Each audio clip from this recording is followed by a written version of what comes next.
Hey there, it's Carlie with the Expat Focus podcast. We're taking your feedback about the show. So tell us what you like and want to hear more of, and the topics you're not so interested in. We'll even give you an Amazon gift card for your time. Simply email contact@expatfocus.com to get involved. Today's guest, Sarah, is an American in Paris who offers tips and tricks to help fellow expats navigate all aspects of French life and culture on her blog and social media accounts, A Buckeye in Paris. Now, Sarah's also a new mum, so we're doing a deep dive into having a baby in France, and you're going to hear her adorable daughter Laura through this episode. Sarah, it's a real novelty to have a guest in the same time zone and country as myself. So, welcome to the Expat Focus podcast. I'm in Strasbourg. You're joining me from the outskirts of Paris this Yes, morning. thank you for having me. And we have a second guest just off camera, and that is your baby girl, Laura. Yes, it is. Yes. Which is very appropriate because the topic of this episode is, of course, having a baby in France. And you are still a relatively new mom. How old is Laura now? Laura is 3.5 months. Oh, so new. Yeah, still a teeny tiny little bean of a baby, but Well, I'm really excited to get into all of the details, as much as you're happy to share, of course, yeah, absolutely. of the process of being pregnant in France and having your baby in the country for the benefit of our listeners. But first of all, can we start with what brought you to France originally and how did you end up living here? So the first time I came to France was through my French language class in high school. We were here in France for 2 weeks during the summer of my freshman and sophomore year, and I just loved it. I had kind of fallen in love in language class with Paris and the idea of France. And that love stayed through high school until my senior year, where at the end of my sophomore year, I had decided to to go through an exchange program. And my senior year of high school, I spent a year abroad here in France, actually not too far from where I live now, through the Rotary International program. And then through that, I had made some friends because I was in a lycée. And several years later, one of my friends invited me to her wedding, and I ended up meeting my now husband, who we ended up getting married, obviously. And he's French, and I figured it was probably better if I moved to Paris to be with him because he didn't want to stay in the state, or he didn't want to live in the States. He wanted to stay in France. So long story short, I ended up marrying a Frenchman, and that's what brought me to Paris. It sounds like a bit of a cliche story Yeah, for a lot of people, but it's also quite cute. it is. It is. Like I could go into detail about how we met, like on a dance floor at a wedding, and it was one of those things where we didn't really expect to meet each other at that time. It just kind of happened. So, yeah, but that's a story for another day.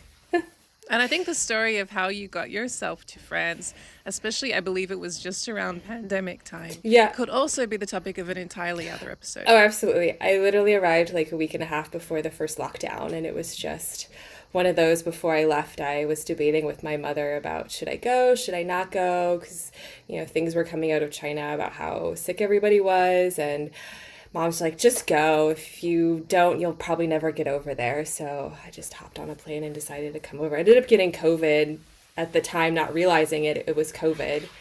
Thankfully, it wasn't too bad. So, yeah. Sarah, pregnancy to me, as someone without kids, feels like it would be a daunting experience in my home country, let alone in a foreign country. I want to start with what do you need to do in France when you think you might be pregnant?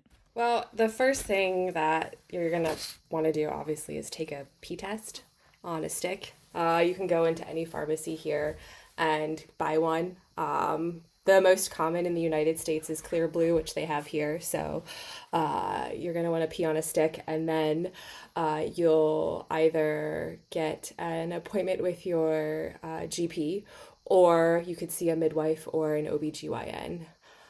In my case, my GP is also an OBGYN, so I ended up booking an appointment with her, And one of the first questions she asked me was, have you peed on a stick? So I said, yes, I brought my stick with me. And I was like, here you go. Um, she was like, thank you, but you can keep that. Um, so, and then after that, it's a whole slew of appointments and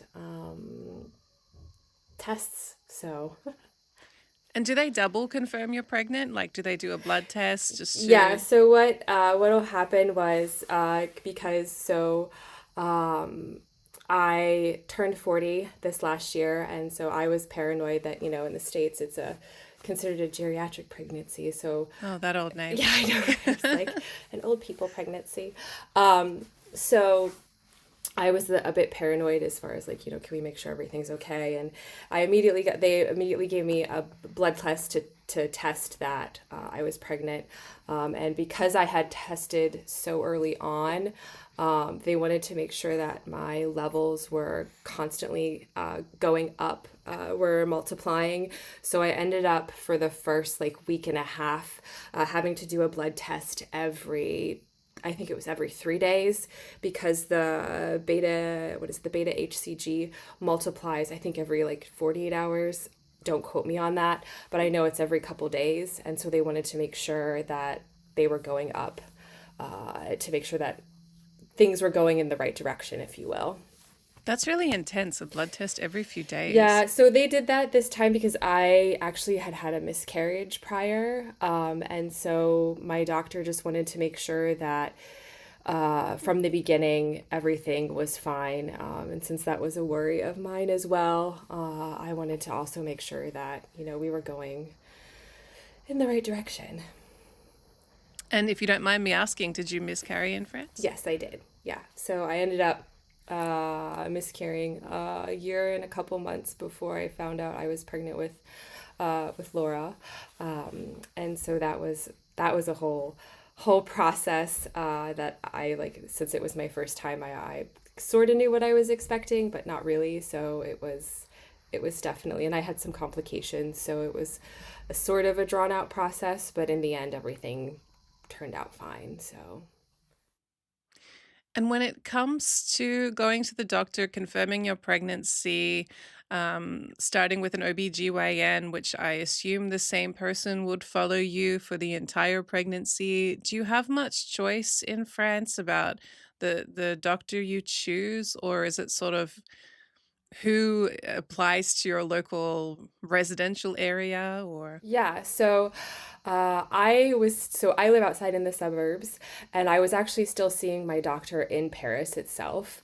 And in my doctor's office, they have midwives because here you can actually see a midwife for all of your appointments and stuff. Up into the point where at some point throughout your pregnancy, you'll start going to the hospital or the maternity where you'll be having your child, and then the hospital will take over, and so the team there will start seeing you. But I ended up seeing a midwife instead of my doctor, and that was my choice because I wanted a midwife, and I ended up actually following her because she's within my doctor's office. They're a group, and so they have a couple different locations throughout Paris. So I ended up following her at her different locations because I really enjoyed her and we clicked, and it was someone that I felt confident with. Being an older pregnancy, a geriatric pregnancy, as they say, um, were you interested in, or did you get genetic tests and the sort of tests they do to make sure there's nothing wrong with the baby and to determine if you want to continue the pregnancy? So the only testing that we did in the genetic sense was the trisomy 21 for the Down syndrome. I did it. I had discussed with my midwife to see if there was any other testing that we needed, and she didn't recommend any. So I didn't feel it was necessary that we had to do any other type of testing. Oh. And so, but the testing for the trisomy is all what do you call it? It's all selective, or no, not selective, elective. So if we didn't want to take it, we didn't have to. But that was something that I wanted to, oh, what's wrong? I wanted to take because I wanted to know, if there was something, I wanted to be prepared when my child came into this world to how to serve them and how to meet their needs and not be, in a sense, surprised, if you will, of, at birth.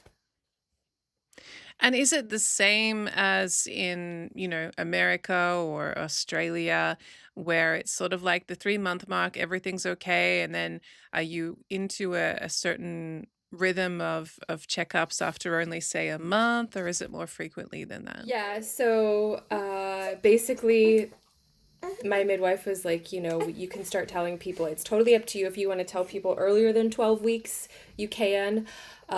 We actually decided waiting a lot longer because for that during that miscarriage, I actually miscarriaged a little later in the first trimester, and I just wanted to make sure that everything was fine and we were good and there was no problems.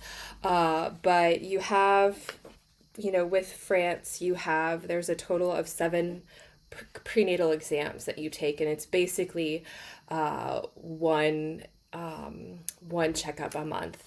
And then on top of that, you have your three ultrasounds for the first trimester, second trimester, and then third trimester.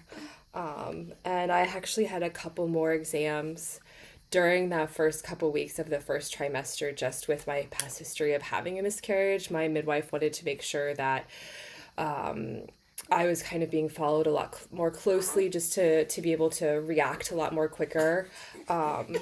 Because with the miscarriage, we kind of waited a little bit longer, just to see what would happen and how things would go. And she didn't want to have to do that again.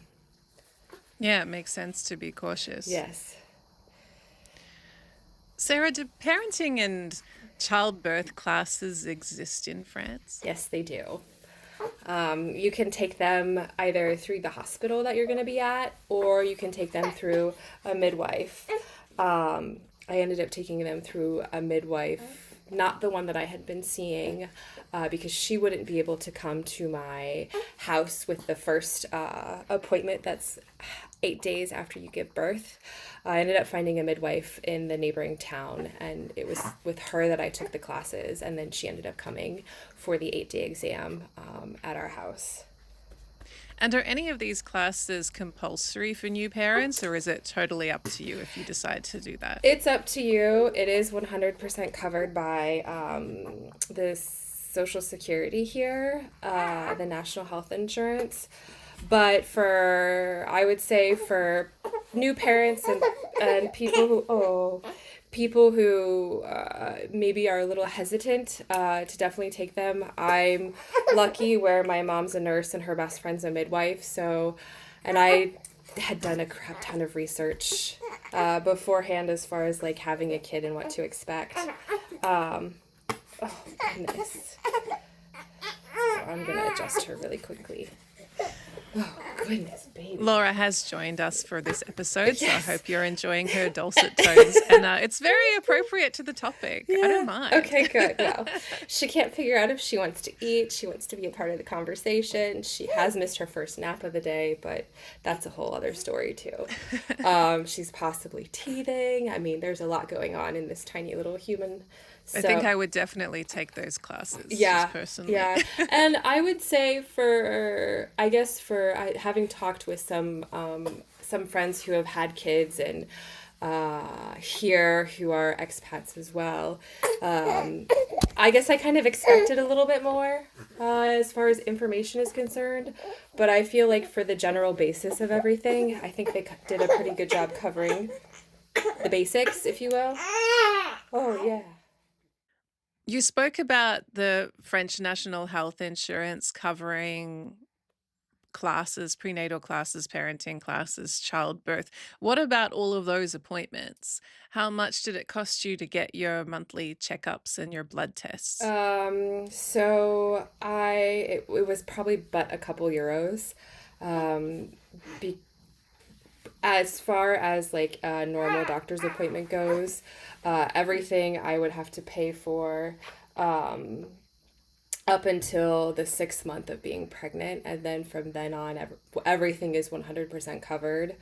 With my top up insurance, I actually ended up not paying anything.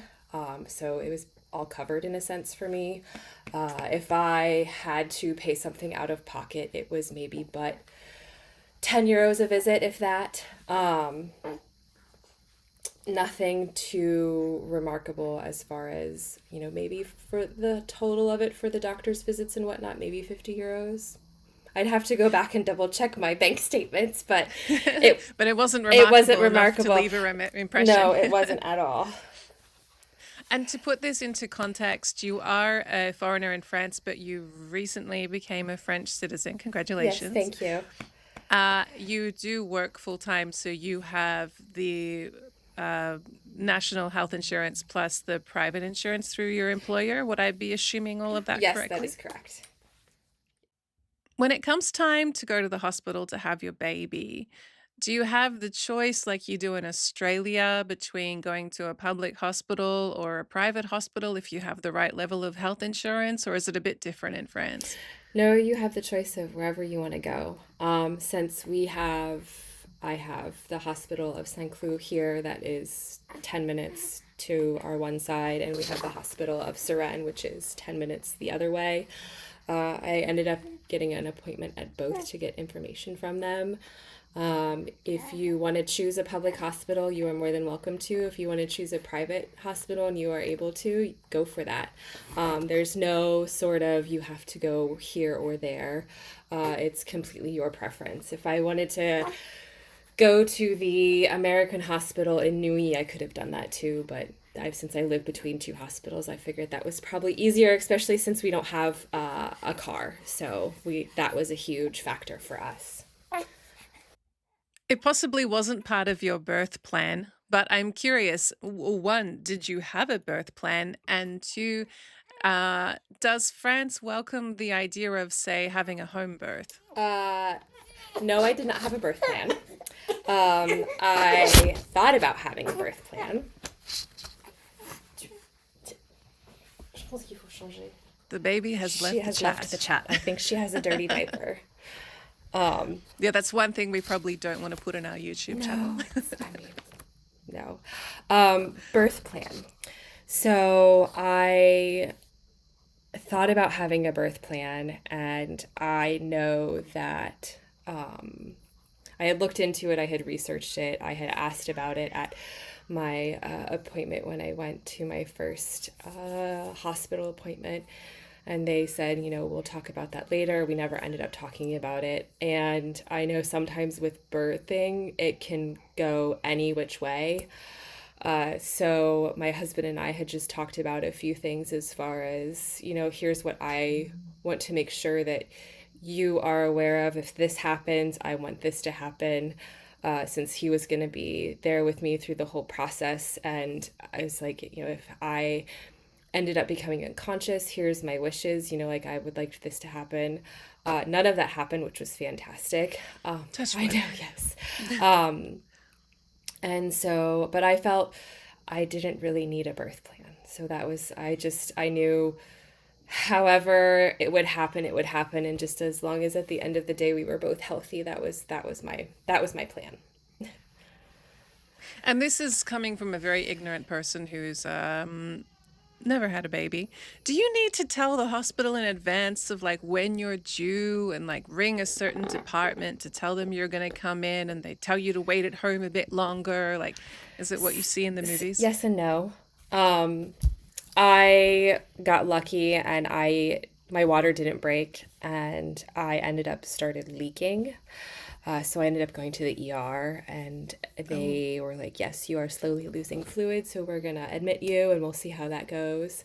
But they give you every avenue. So if you are home and you start having contractions, you learn in your birth class, and then this is gone over, at least for me, it went over in the hospital, like their policy. They're like, you're supposed to start timing them, and once you get to a certain point where you're having contractions so many minutes apart, that's when you're supposed to, come to the hospital. But the one thing that they kind of hammered home or reiterated a lot was, if you ever feel like there is something wrong or you're unsure, you can either call, and there was a specific dedicated number for that, or you could just show up.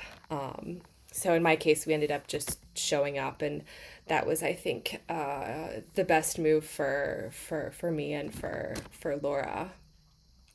And were you in a maternity ward with other women waiting to give birth, or were you in your own room? So when I showed up, so at the hospital that I had Laura, Hospital Foch, they have a specific emergency department for obstetrics.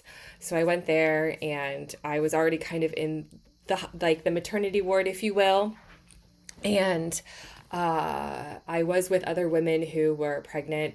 I ended up not the first, so I ended up going in 2 days, and then I had Laura on the third day. And the first night, I was in a shared room with another woman who had actually been there for 3 days already, and she, poor thing, looked like she was about to burst. And we were kind of joking back and forth that we both had the impression that it was everybody in the area decided to like have the baby on the same At the at the same same time. time, because she was waiting for her own room to go back, and it just seemed they were waiting for birthing rooms to open up, because that was something that, at least at Foch, where we were at, and I don't know if this goes for the whole hospital, but the room that I was staying in was not the room that I gave birth in, because I know there are some hospitals where the room that you're admitted to, that's where you're going to have the baby, and that's where everything happens, and you stay in that room. Um, I actually at one point had decided that things weren't moving along, and so we decided to do an induction. And at that point, I had gone to a specific birthing room and a delivery room, and that's where I had the induction. And then they're like, okay, go on, go have dinner, come back like in an hour and a half, and we'll get started. So You just, could you even eat? I'd be like, yeah, oh my I was gosh. like, the thing is, I so my first trimester, I was classic, really tired. I was nauseous 24/7. I had like no energy and no desire to eat. But then by like the third trimester, I just was eating everything in sight, everything that I was allowed to eat. I couldn't obviously have, the lovely cheese and the charcuterie, yeah, Unpasteurized that I was cheese, dying for. raw Yeah, fish. I know, Yeah. right? Sushi, God, gotta leave that. Um, but I was eating quite significantly, so and quite frequently too. And they were like, no, go have food, eat, eat something. Because by the time I went back into the delivery room, that was like, okay, we're hooking you up to the epidural, and then it's however long to get dilated to 10 centimeters, and then however long it takes to have a baby. So I was making sure So that could be a that few could be a hours, few or it could hours, or it be. could be like, a day or so. I had no idea how I was going to do this, how this was going to go down, basically. So I was like, you know what, I'm going to have a really big burger, no cheese, and very well cooked, and lots of French fries. And so yeah, I mean, you can eat there. I mean, it was hospital food, so it was like not the best, but I mean, it got the job done. And after you gave birth, I should ask, was your birth eventful, or was it textbook, or It was pretty eventful, uneventful. So I okay? was not expecting, you hear stories about women and they're laboring for like hours and hours and hours, and you see these like people screaming, and like that was not how it went down for me. They gave me the epidural at 9 p.m. at night, and I literally slept off and on till probably about 6 a.m. the next day, just waiting to be come to like coming to the 10 centimeters dilated. I had a midwife checking on me every couple hours to see how things were going. And then it was at one point they were like, okay, you're fully dilated, we're ready to go. The midwife and there was another nurse that was getting everything ready, and it was just the two of them actually. The midwife had explained that she's going to start everything off, and then if after 30 minutes of pushing, nothing happens, then she'll go get the doctor. Well, that's what happened. I pushed for 30 minutes, as contractions were coming. And Laura just was not descending, like she was not moving down. And so at that point, the midwife was like, hey, I'm going to go call the doctor and I'm going to have him come in and assess the situation. I think I probably don't know if I got lucky, but it was shift change. So I had two teams of doctors all Hey. descending. And, at one point it was like the first doctor showed up and then two or three more people showed up. And then I think at one point there was probably about 12 or so people in the delivery room with It was me. a birthing It was a party. birthing party. But at the same time, I felt very confident and comfortable and actually reassured about having that many heads. Sometimes they say there's, too many chefs in the kitchen. I think for something like this, there couldn't be enough. And both teams, actually, the night team and the day team, since I was in between, they both decided that we are not going to try any instruments that would normally help to naturally give birth. We're just going to go straight to doing a C-section. So I ended up having what they called an emergency C-section because that was not planned at all. And after probably 5, maybe 7 minutes of discussion, it was okay, let's go. And I was zoomed out the door on the way to the operating room. My gosh. It was a lot, but also at the same time, I had full confidence and I never at one point felt like there was an issue. I could sense there was a little urgency going on of like how the doctors were talking and I think because of my mom being a nurse and her best friend being a midwife, I can know kind of, I knew what things to kind of pick up on. And so I kind of sensed, In terms of the yeah, in tone terms and of the the tone and manner. like how they Yeah. were discussing certain things. And they at one point were like, are you okay with a C-section? And I was just, well, I mean, if that's the only way that she's going to come out, then yeah. I mean, I'm absolutely okay with that because, like I had said earlier, I just want for the both of us to be healthy and no issues. And were you awake through the C section? Yes. Is it like the whole curtain Yeah, it down? is. It is. You and the husband are on Yeah, one it side. totally is. I was there, and so I guess there's a couple different ways that you could go in having a C-section. I've read that there's some that you have like your arms stretched out, like you're on a cross, and sometimes they'll have like your arm strapped down. Oh gosh, that sounds. Yeah, but I had my arm stretched out because my one arm I had my port for all of my medications and like the drips and Right. stuff. So that was hooked up to the one this massive machine that was like to my right, and then to my left they had my little oxygen. I think it's the oxygen machine that they clip on your finger, and then I had something else I can't remember because it's like I roll in. They transfer me to the bed in the operating room, and then it was just like a flurry of people like working, and everybody's what I really appreciated was everybody was like always introducing themselves with their name. And I was like, I'm never going to remember any of this. I hope there is not a test at the end because I will fail miserably. But it was really reassuring because everybody, it was like, on a human level. And they would also explain what they were doing and why they were doing what they were doing. And that was very reassuring. Even though I knew what I was getting into as far as a C-section is concerned, it still was like, okay, we're good. And then I had my husband, he was over my left shoulder. And they actually almost started the C-section without him being in there because he went off to get scrubs on, and I guess like he put them on wrong or somebody didn't do something right, and so he had to like go back and redo it again. And they were like, okay, come on, we gotta go, we can't wait. This babe is Yes, waiting. exactly. Because they had explained once I got on the operating table, it was Laura would be born within a matter of minutes. As soon as Oh they wow. verified that my medication was properly set up, that The the right right things were things were numb. numb, that everything was in place and everything was ready to go, it was like, wham, bam, thank you, ma'am, we're done. So it was pretty quick. My brother in law in Australia handed his phone to one of the guys on the other side of the curtain and got some photos taken of the baby coming out. He's in the medical field himself, so he was quite fascinated and really wanted those Yeah. pictures.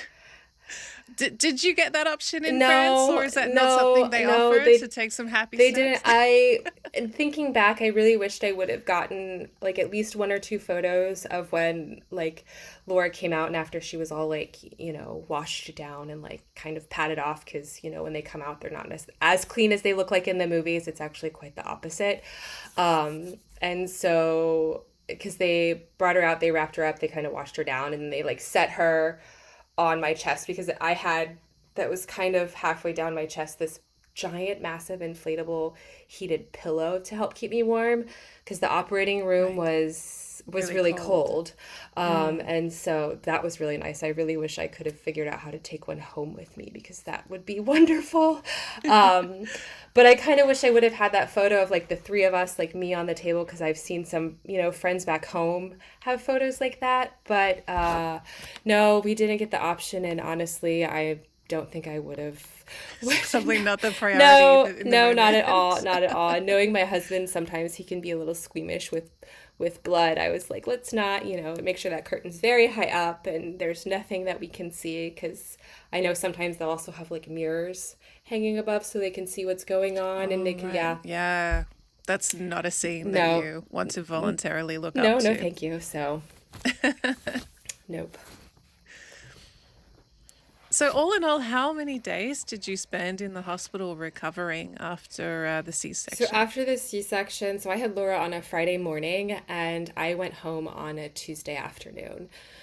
So they tell you in your birthing class and even in your appointments with the midwife, if you have your child naturally through like the birth canal and how things were, made to be, um, you get 3 days in the hospital recovering. If you have a C-section, it's 4 days. So since I had a C-section, it was the Friday plus 4 days of recovery. This is assuming there are no Yeah, this is complications, assuming or there are no complications. If it was made very clear that if ever I felt like I needed to stay an extra day, if it was possible, I could stay an extra day or two. I had a friend who had when she had her baby, she ended up staying an extra. I think it was 2 days, but she also had some complications during the process, during the birthing process, so she needed to stay for further testing and surveillance. But I was honestly ready to go by Tuesday morning. I just want to go home, miss my bed.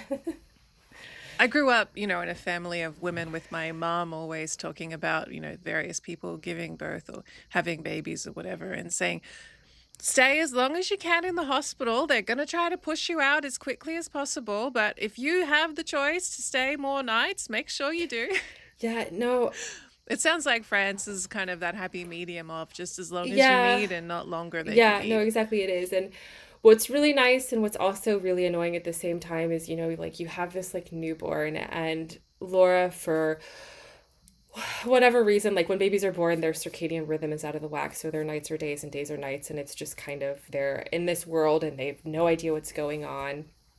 And Laura was cluster feeding all the time. So normally they say babies feed every so many minutes. Well, she was like constantly feeding for periods of hours at a time.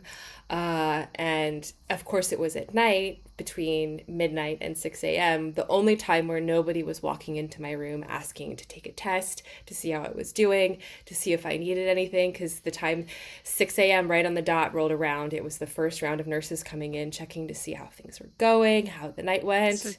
just at the moment where you could Yeah, where finally I get could some finally get rest, some you can't sleep. And it get was just some like, rest. oh, at least by 8 a.m., I knew the coffee cart was coming around. So all was well in the world. I have two questions. One is a little bit superficial, and the other is more practical. Let's go with superficial Okay, go for first. it. Did one of those photographers come around offering to take happy snaps of you and your partner and your newborn No, and, sell you some photos? no, thankfully. But I know at the hospital at St. Cloud, that happened to a friend. So, but no, Okay, so that does that exist does in exist in France. France. It's a It's a service. service. But no, I did not have that, and I probably would have told whoever it was to just stay on the other side of the door because I don't need it. And then while you are in hospital, do you get practical help from the nursing staff in terms of breastfeeding, if that's what you're choosing to do, how to swaddle your baby, changing nappies? Like, are they there to kind of help you through those first few days? Yes. So there's like different types of nurses that come in. Um, there's one, I'm probably going to say this wrong because I have trouble saying the word anyways, is a puéricultrice. And from what I can understand, it's like a child support nurse. This is the best way I can describe it. So this was someone who came in and showed us how to give Laura a bath, showed us how to take care of her as far as like if there weren't any issues with her nappies. She showed us how to swaddle. We had one that she was the daytime nurse. She was fantastic. I loved her to pieces. The nighttime team was a little, I don't know if it's because they were working nights and they're more day people. They were a little more Grumpy. grumpy. Yeah, grumpy was a really good word. Because we had called at one point in the evening and Laura was just making some weird noises and I really wasn't sure what was going on. And the nurse was like, well, did you feed her? And I was like, yes. And she's like, well, did you change her? And I was like, yes. I'm not sure what to do. It did all the Did all the obvious obvious things. things. And so it just, bedside manner was a little lacking. But I didn't really have anybody come as far as like for lactation because I decided I breastfeed. I don't know if it was because like immediately when I was in the recovery room after the C-section, they brought Laura in when she was all taken care of. She to do skin to skin with me. She had already done skin to skin with my husband Toma, while I was getting sewed up and everything was put back in order. Um, and she latched immediately right away, and so somebody checked there, and so I don't know if They decided you yeah, were and I good. think if I probably would have asked more questions, I think I could have probably had a lot more resources or more like information, or someone probably would have been like, okay, we'll send someone down, we'll have them go over things with you.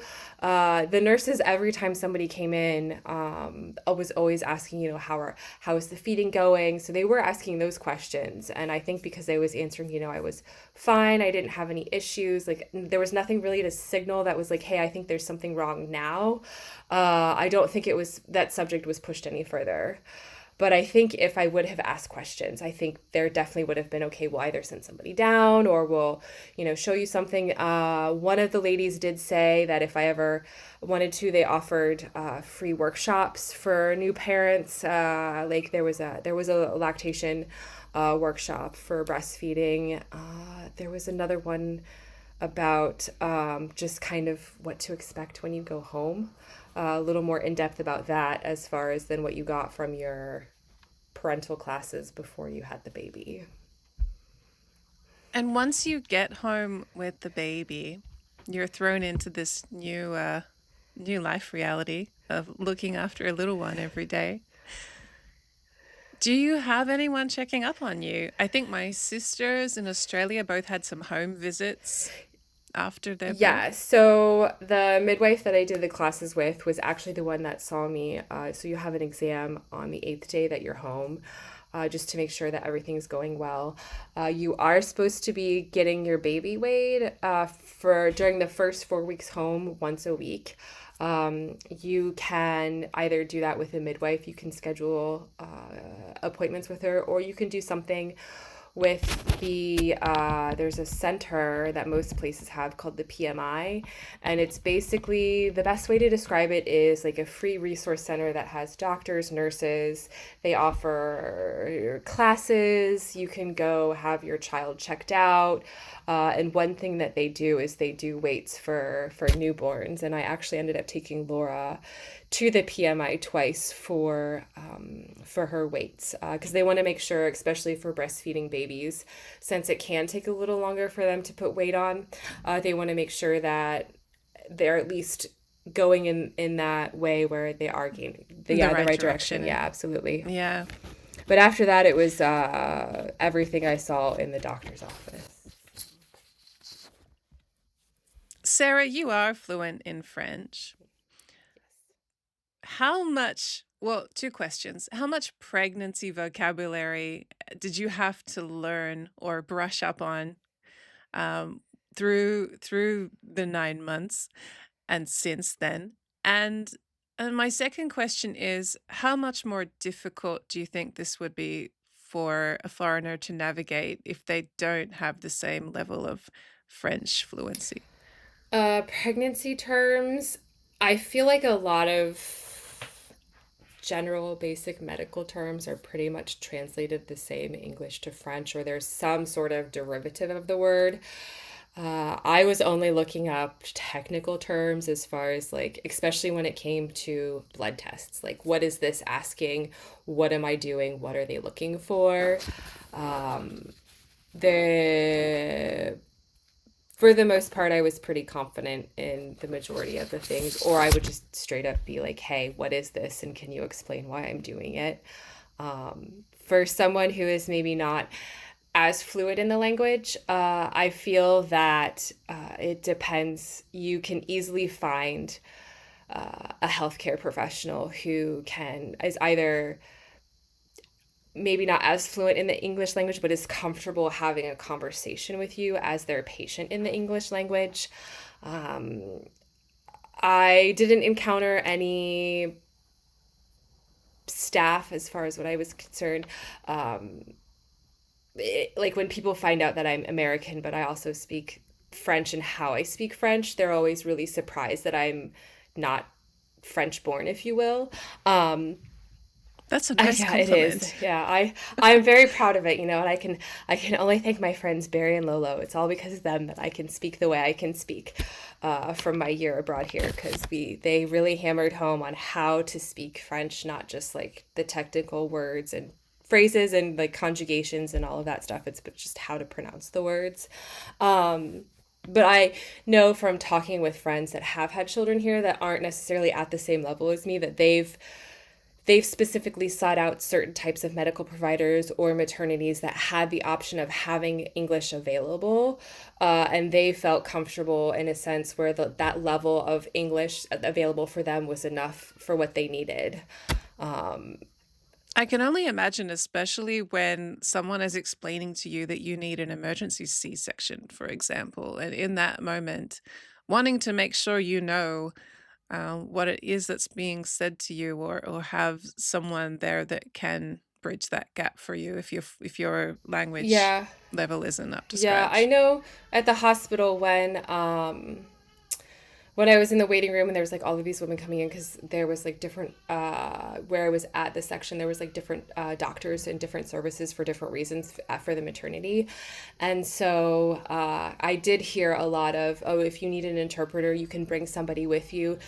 But the hospital that I was at didn't offer that as a service, but they were definitely more amenable, whereas if you have someone, they're more than welcome to come with you. So I would say if there's someone that has like a trusted person that they can to translate for them if they're not comfortable at all, then that's something that to look into and definitely ask.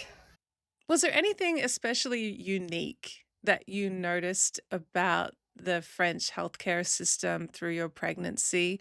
I know you haven't actually had a baby in the States, for example, but having friends and family in the medical field, is there anything that stood out to you as a little bit different to what you'd expect back home? Yeah, I think for me it was the frequency of the appointments, and I hadn't really expected a sort of level of, the people, the medical professionals that I was seeing, my midwife and doctors and whatnot, they seemed really invested in this for me, and I hadn't had that experience before. So that was, for me, really comforting knowing that, okay, so I can lean on this person who's kind of guiding me through this whole process, and they're going to be there.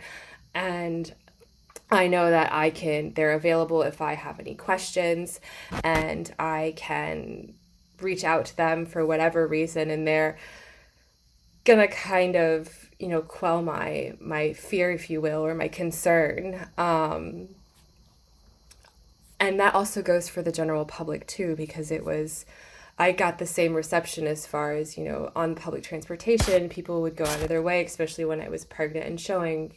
to make sure I sat down. And if I was in a line anywhere, people were like, oh, you can't wait in line. You have to go immediately to the cash register because you're pregnant. And that Oh, was really nice. Also very, I think, I don't know if it's my Americanness, but I was not used to it. And because I'm not used to being like, oh, hey, I have this thing, please let me do this. It took getting used to. You can apply for a priority card through the CPAM. And it's good for 3 years while you're pregnant, and then 3 years up until your child is 3 years old. And it basically is this card that you can just show on public transportation. So you can get a seat if it's full, if somebody doesn't give up their seat and you need to sit down. If you're doing anywhere administrative appointments at like a prefecture or anywhere, you can show that card and you basically jump the line. I've it sounds a bit like the UK's baby on board badge, but with more Yeah, benefits yeah. than just public Yeah, transport. it is. So I haven't had to use it because anytime I went anywhere, even now, it's like my parents were here in December and I took them to Saint-Chapelle, and it was like we got to the front of the line and the guard was like, oh, we're just taking you straight through security. Like, you're not waiting. Like, you should have come up and like said something. And I was like, well, I didn't realize I could do that now, but now that I know, I'll do that next time. So, And I did see on social media you posted once about the happy surprise of finding out that your home grocery yeah, delivery fee would be yeah. waived since you're having a Yeah, I know. baby. I was like, I wish I would have looked at this sooner because so where we live, going grocery shopping is literally and figuratively a hike. Um, and so at one point we had decided that since we don't have a car, walking to get our groceries, I would not be able to make the trek anymore. And to ask my husband to do that, once a week, I was like, I love him to dearly and he would do anything, but I was like, that's a lot, I think, to ask. And so I had looked into doing grocery delivery, and the first time I tested it out through I chose Carrefour. The delivery driver that dropped because he walked the deliveries up 3 flights of stairs, dropped my groceries off, and was like, "Oh, are you pregnant? You got your delivery for free." And I was like, "What?" And he was like, "Oh, if you're pregnant, you get free delivery." And I was like, "Really?" He was like, "Oh yeah, just call and they'll get it set up for you." And I was like, "Oh, this is fantastic." Now, you do have to order a minimum of 60 euros of groceries, but anything after that, That's not it's too not too difficult. difficult. No, it's not too difficult. For us, I can do 60 euros worth of groceries easily for a week of shopping. Um, and ever since then, and it's good for a year. So I think maybe I did it right and signed up towards the very end of the pregnancy, and so now I get it through for the next I don't know, like 8 months, maybe, so it's still left, which is fantastic. I'll take that. And I know there are a couple other places, like my one friend uses Monoprix for the same reason. I'm sure if you look, there are other places that offer perks as far as, for being pregnant, For for new new moms. moms Yeah, and absolutely. yeah, that's Yeah, great. Now, Laura has party been girl. rightfully the Okay, soundtrack to okay, this back up. podcast Oh, episode. She's shh. back with Okay. us for the final question. Having gone through a pregnancy in France, being a new mom in France, knowing what you know now, is there anything that you would do differently? I don't think so. I think maybe over preparing. As I said, I did a lot of research beforehand, and I bought. You think you over But prepared? maybe, I'm not sure. I think for me, I was most concerned about the whole postpartum period, especially for myself, because you read so much about postpartum depression and postpartum anxiety and postpartum rage and all of this other stuff. And I was like, I've never gone through this before. I have no idea how I'm going to react. Like, I don't know what my body's going to do. And I was expecting, I wasn't expecting to have a cesarean. And I had bought everything for not having a cesarean. Because they say, here's a whole list of things to buy. Oh, like the The ice ice blocks for block, the yeah, yeah, all vajayjay of and that. yeah, So yeah. I bought all of that. And I was like, well, now what do I do with it? Because I can't really use it. I did get the ice packs, and I actually did use those for My C-section scar, because they have these ones that are like these long rectangles, and that just were like the perfect size. So I was like, so there you go. So I think I would probably wait to see how see how things would go for the second one. But other than that, I honestly probably wouldn't change a thing. Um, I was pretty calm, cool, and collected throughout the whole thing, to a point where I was like, is my reaction normal? But I think it's just because I had family in the medical field and done a lot of reading and a lot of research, and but that's just my nature. So I was like, yeah, Oh, it sounds like Laura likes a yeah, microphone. she does. She does. Sarah, one of your online personas is actually helping fellow expats, foreigners navigate various aspects of French administration and Mm. bureaucracy. So, if people are interested in learning more about the information you can provide and about your experiences in France and the practical tips and advice that you share so regularly on social media, where can they find you? So you can find me on Instagram. Oh, I'm trying to be a little bit more active on there, but it's a little few and far between at the moment. But I've got a lot of yeah, understandably. yeah. I'm trying to get back into the routine. So on my Instagram, which is a Buckeye in Paris, and then everything actually originally started as a blog, which is the same thing, a buckeyeinparis.com. And I've over since I started this whole moving over here, I decided to blog about everything because I myself was having issue finding all of the information. So I was like, I'll just document my story, put all of the relevant information, links and stuff into a blog post, and then if somebody finds it and finds it useful, then they'll go from there, and hopefully it'll help at least one person.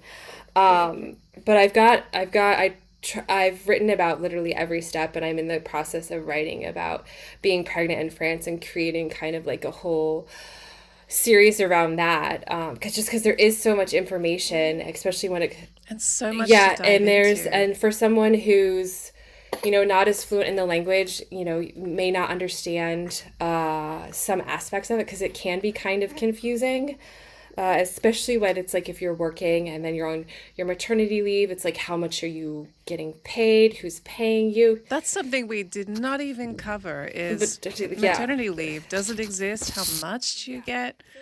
So Yeah, much. I mean, yes, it does exist. For your first child, you get 16 weeks. As a mom, dads get, they have 4 days are required. They have to take them as soon as the baby's born, and then they have 21 days after that to take up to 6 months. Oh, I'm glad it's more than So yeah, before. yeah. So they have a total of 25 days that they can use at any time up to the age of 6 months of the baby. So yeah, That's and great. then based on how long you work and your salary, obviously is a percentage of how much you bring home. But if you have like, what is it, twins, you get 34 weeks, I think. If you have up to three kids, I think it's like 28 weeks or something like that. It's a lot. And then on top of that, if you want to extend your maternity leave, you can do something called a congé parental, and that you can extend. That can be up to 3 years total because it's for a year at a time.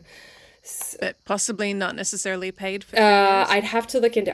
Briefly started looking into it because I thought about taking it just so I could take care of Laura because we hadn't gotten into a crush yet. That was another thing. That's a whole a whole story by itself. You've got so many sections to Yes, work on there's for this blog piece. it's a lot. It's going to be extensive. But because I was like, I'll just stay home and take care of her. At least, that'll save us money that way. Um, yeah, but what was I saying? I completely forgot. Parental Parental leave. leave. Yeah, so I know it's a percentage, but I don't think it's as much as you would as get for your like first 16 weeks for maternity leave. Well, a Buckeye in Paris on social Yes. media and a buckeyeinparis.com would be your Yes. blog, your Hmm. website. Make sure you're following Sarah, especially for all those written resources to come on having a baby in France. Thank you so much for your time on the Expat Focus podcast today to talk through your pregnancy Thank you for journey in a having foreign me. country. Absolutely. That's it for today. If you're looking for more on this subject, simply roll back through our podcast archives. You'll find my conversation with a virtual midwife on having a baby abroad. Beck shares 6 things to know about having a baby in the Netherlands. And in my conversation with Mia, we get into what it's like to be pregnant and give birth in the USA. Expatfocus.com/newsletter. That is where to go to sign up to get our monthly updates in your inbox. And if you like what we do, please leave us a review on Apple Podcasts or however you choose to listen to the show. I'll catch you next time.